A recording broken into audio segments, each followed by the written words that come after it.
You're listening to the newest episode of Life Equals Choices, Choices Equal Life, with your host, Kim Olver. Hi, this is Kim, and welcome to Life Equals Choices, Choices Equal Life. Today I want to talk with you about how you can raise responsible kids without totally possible, and I can't wait to tell you one way. How can children learn responsibility without punishment? I love this question because it gives me the opportunity to talk about the difference between discipline and punishment and imposed versus natural consequences. Let's start with the difference between discipline and punishment. When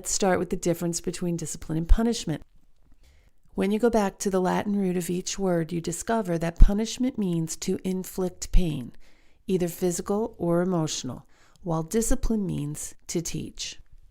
If we, as parents, are designing consequences that cause pain to our children's selves, pain never taught anyone anything except mistrust or hate of the person causing the pain, learning how not to get caught, or being blindly obedient to the punisher. Not just you, but really to anyone in an authority position, including the bully or local gang leader,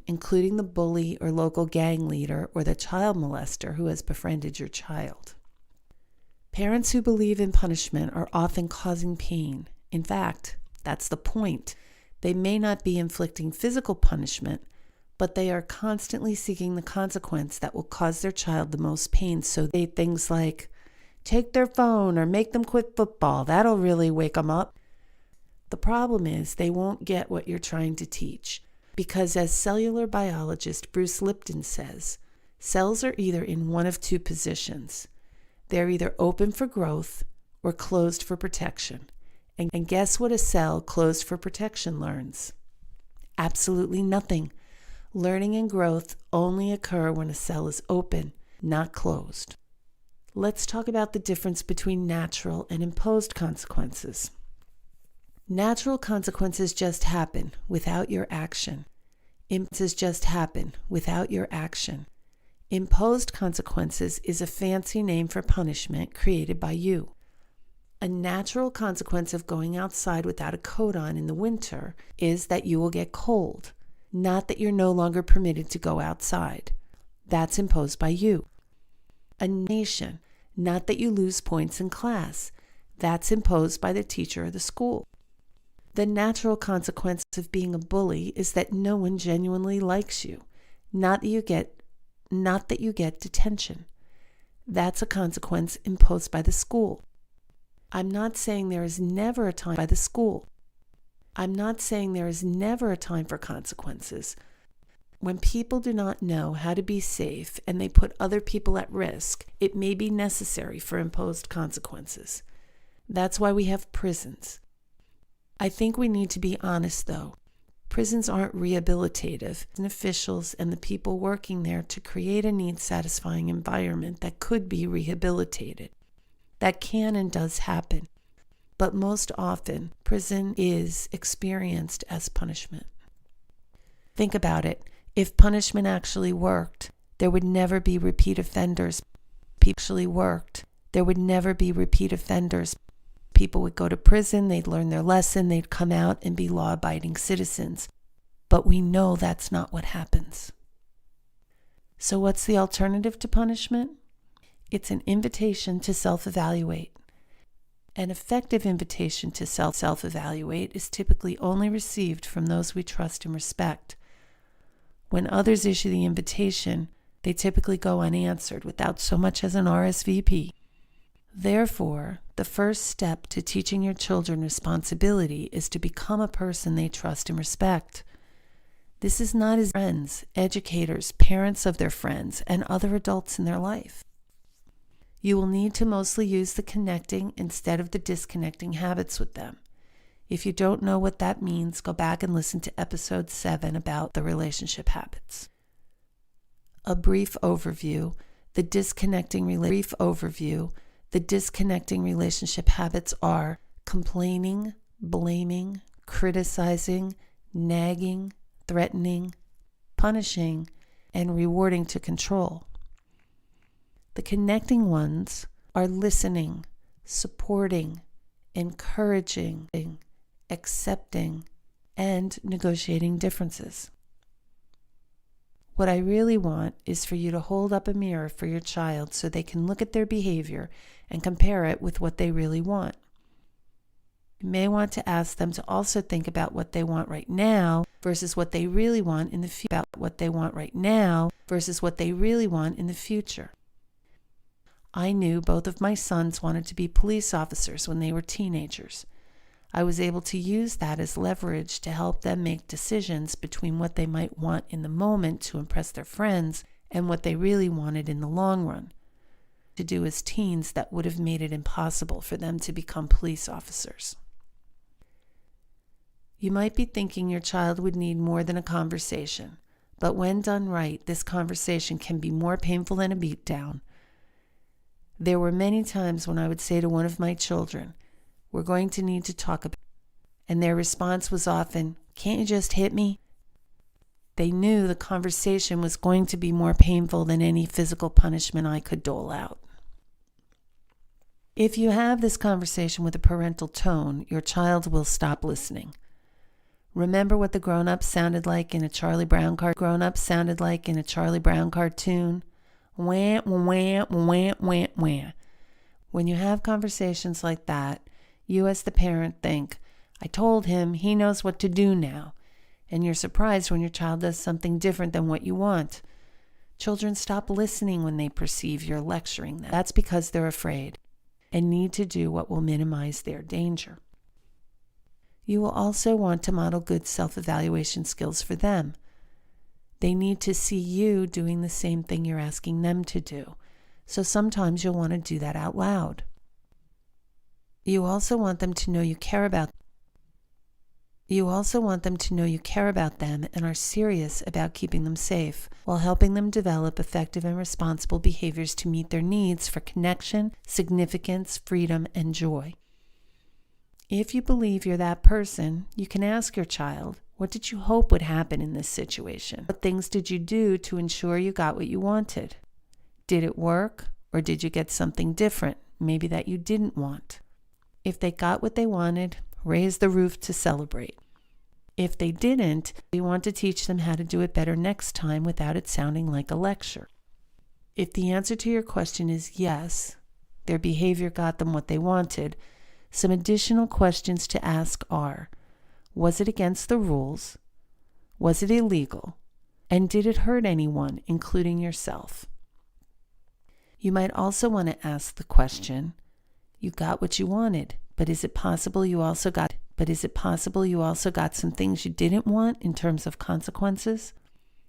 If you get an affirmative answer to any of those questions and you have the relationship described where your child trusts and respects you, then you can say, "If we can together figure out a way for you to get what you want without breaking the rules, would you be interested in at least talking about it?" If you have a solid relationship, they will most likely be willing to at least hear you out. When you pose that question, you want to be sure you have some ideas as to how that could happen. You don't want to ask that question and then have nothing to offer. You need to see a way for them to have what they want, and if not, then at least what they need without the negative consequences. Let's say your child was caught shoplifting. There aren't many parents who would think that's a good thing, and the urge to punish would be strong. However, instead of going with your instinct, have this conversation instead. Ask your child what he or she wanted. It's rarely about the stolen item, but they may start there. You can talk about other ways they could have gotten it, such as asking you to buy it, or working for the money to get it themselves. You may want to see if you can figure out what was really behind the behavior. Were they trying to impress a friend? The need for connection? Was the stolen item to give them a feeling of importance, like maybe they had to have the same kind of shirt all the other kids were wearing? Could it be they were going for the adrenaline rush? Joy? Did he or she do it to go against societal norms? Freedom? Or was it something your child truly needed to survive? Something to eat? Present all your ideas and options. You can even match your ideas to the basic needs to see which will satisfy your child the best. It will give you an indication you have at least 3, so your child has some autonomy in choosing their next steps. One thing you can offer is that they can keep doing it exactly the way they're doing it. This sends a very positive, important message to your child. You're not trying to change him or her. This is important because when you change him or her, this is important because when you have a high significance or high freedom child, they will do the opposite of what you want to maintain their autonomy. So just let your child know what you already know. Tell them they don't have to change anything. In this example, you would actually say, I know you don't want to say that, but let me make my case. If your child actually chooses that, then you have the opportunity to talk about what can happen if he or she continues to shoplift, including legal penalties. If you don't present this as an option, your child already knows he or she can keep shoplifting, but what they don't know is that you are willing to process this with them without judgment. It is important that throughout your conversation you are non-judgmental and casual. You want to talk in a please pass the butter kind of tone.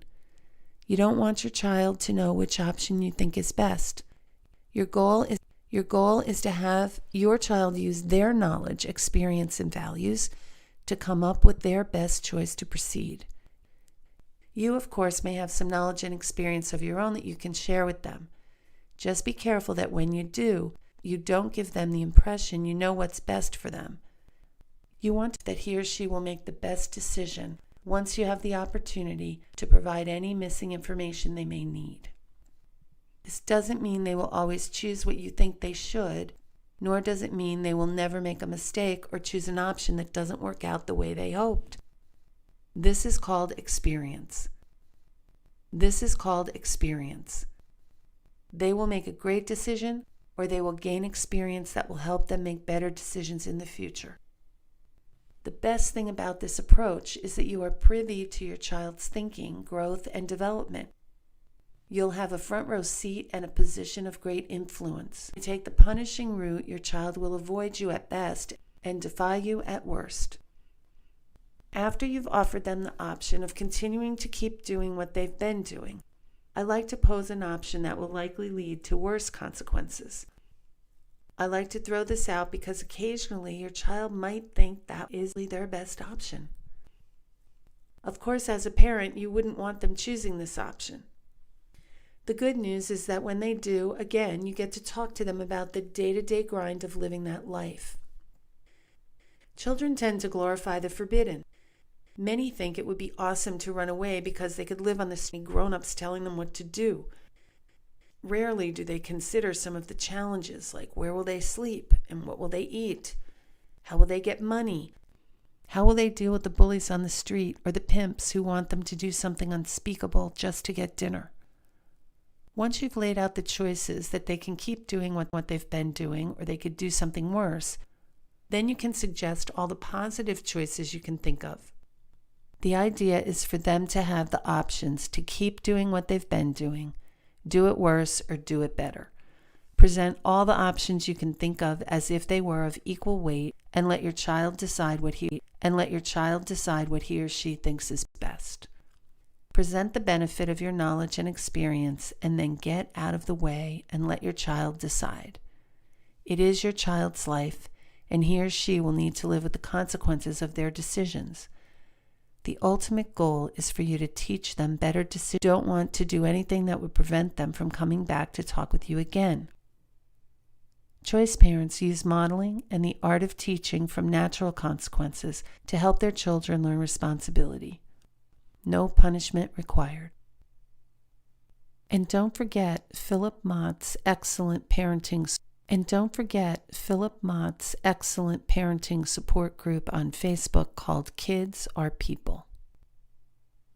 I hope you've enjoyed this podcast and that you'll join us next week when the topic shifts from parenting to self-discovery. I'll be having an interview with Jeanette Schneider. It's a great app for you to be working with during this time of sheltering in place. Talk with you then.